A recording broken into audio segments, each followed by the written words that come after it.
روس اور ایران میں خطرناک جنگ۔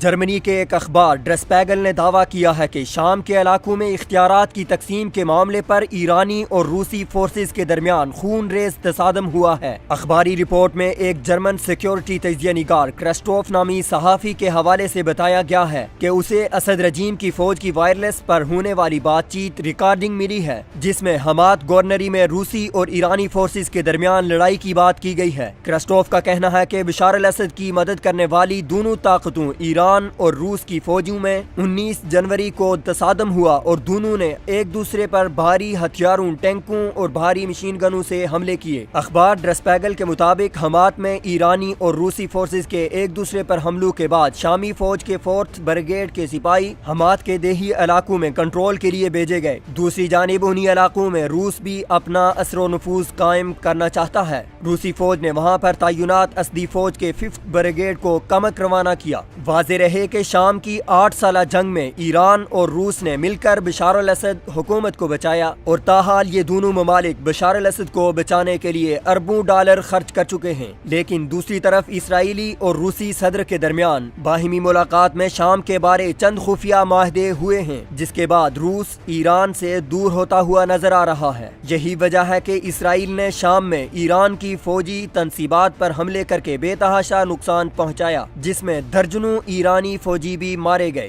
سوال یہ ہے کہ آخر ایران روس اور اسرائیل کو اپنے فوجی قتل کرنے کا موقع کیوں دے رہا ہے؟ سوال یہ بھی ہے کہ بشار الاسد حکومت کو بچانے کے لیے ایران سالانہ 6 سے 8 ارب ڈالر کیوں جنگ میں جھونک رہا ہے، جبکہ خود ایران میں خطے غربت 80% سے تجاوز کر چکا ہے اور سرکاری ملازمین کو 6 مہینوں سے تنخواہیں بھی نہیں مل رہی اور ایرانی عوام بھی سراپائے احتجاج ہے۔